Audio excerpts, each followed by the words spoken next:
روان یو د مدینې منورې په لار باندې او یقین وکړه بس ته چې دا غونډې را باندې او دا ویښته را باندې زیګ زیګ ودرېږي که نه چې ګیر چاپېره ګورم تش دشت او بیابان دی او تش غرونه دي او داسې عجیبه غرونه دي دا بیخي د هغه د خشکۍ هغه اثرات یو قسم لکه دا خو ماشاءالله داسې او ګوره ما اورېدلي په د کسانو نه چې جناب مدینه منوره کې زړه داسې کولا وي که نه د مکې مکرمې خپل برکات دی خو مدینه منوره نه ماشاءالله د دې خپل برکات دی یقین وکړه بس دی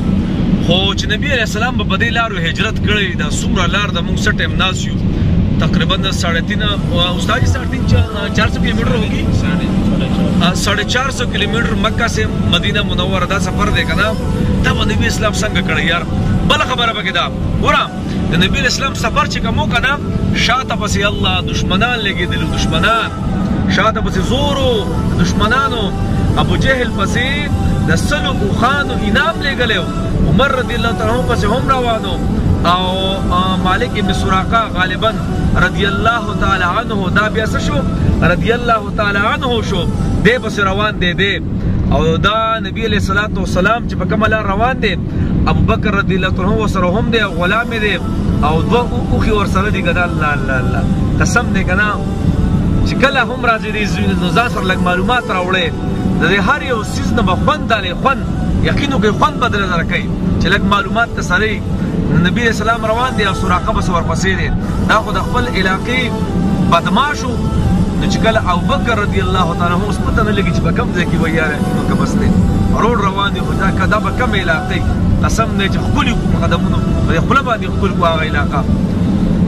نو ابوبکر ته هم ورته فرمایي عرض کوي د الله رسول وایي سراقه دی نبی اسلام ورته فرمایل نشي راتلی بس سراقه داس نه راکوشو په نبی اسلام چې ګزار کوو وغیره نو د هغه اس نه دی اس زمکې ونیو خښ شو پکې داسې وایي د الله رسول ماف مې که بس بیا نه کومه نبی اسلام ورته فرمایل سیده ماف شوي بیا د هغه اس هغه زمکې پرېښودو په دویمه پیره بیا چې د حملې کوشش وکړو نو بیا هغه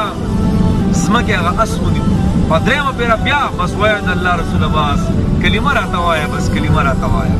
او نبی اسلام ورته وفرمیل سراقه زه ستا په مټو کې د کسرا او د روم د باچاهانو بنګړۍ وینم الله د عمر رضی الله عنه په دور کې هغه بنګړي او هغه چې کوم نبی اسلام یاد کړو هغه به د سراقه ورسېدل چې نبی علیه السلام دا خبره کړې وه نو سراقه بیا څه وي سراقه بیا وي او یو خو مړه موسم داسې عجیبه موسم دی قسم دی ډېر عجیبه موسم دی ماشاءالله ډېر اثرات قسم دی بس ما خو دا غونه زیغ کېږي یار ډېر نظمونه نعتونه حمدونه مې اورېدلي والله بس دی نو له پخپله روان یو نو خبر مې دا کوله سراقه ورته وي د الله رسوله بس وایي تاسو ځئ او بس زه به ستاسو د شاته نه څه کومه نګراني کومه زه به د شاته د تاسو د ډال په شان ودرېږم چې کله نبی اسلام روان شو که نه نو سراقه به د بل سیټ په دغه لار باندې په شاره روانو او کم کسان چې به له مخې راتلل سراقه به ورته وي ای خلکو مزې په دې لار باندې زه په دې لار باندې تللی یم او ما نبی علیه السلام ونلید په دې مزې به دې بله لار لاړ شي نو غرض مې دا دی نبی علیه السلام لاړه مدینې منورې ته او دغه خلکو ورته انتظار کوو څوک کجورو ته خېدلي وو څوک یو ځای د قبا په ځای باندې انشاءالله ټولې ویډیوګانې به کومه د قبا په علاقه باندې جناب نبی علیه السلام د ټول انصار ناست دي که نه او انتظار کوي د نبی علیه السلام او چې نبی علیه السلام ورسېدو الله ټول داسې خپل کو نبی علیه السلام ډېر مینه محبت اظهار ورسره کو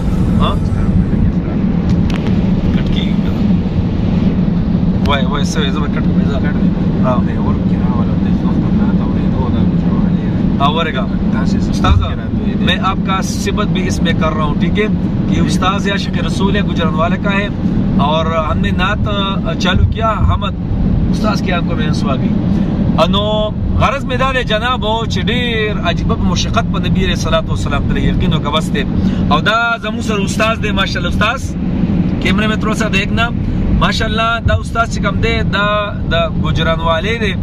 او پنجاب سره تعلق ساتي مونږ اوس د نبی علیه السلام یو دغه لګولی او یو نعت هم لګولی او که نه قسم په الله د سترګو داسې اوښکې وبهېدې الله اکبر حالانکې روزانه ځي راځي مړه کم یو کس په چې نبي اسلام سره به عشق نه کوي یار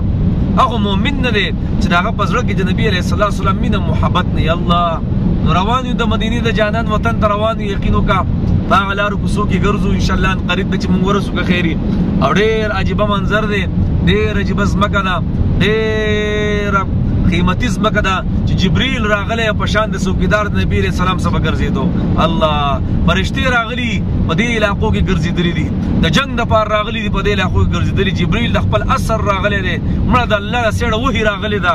دا به څومره مبارک ځایونه یار انشاءالله روان یو که خیري. ما چې تاسو سره د مدینې منورې دا سفر شیر کوم او انشاءالله ماشاءالله ډېر ښایسته روډونه، ډېر ښایسته حساب کتاب او بس الله دې زموږ د ټولو مسلمانانو دا نصیب کړي. ښه اکو نارینه دي کو زنانه دي کو په هر ځای کې دي. نو اجازه نه غواړم انشاءالله روان یو که خیري، وخت په وخت به انشاءالله رابطه کوو که خیري. الله مو ته خوشحاله ساتي.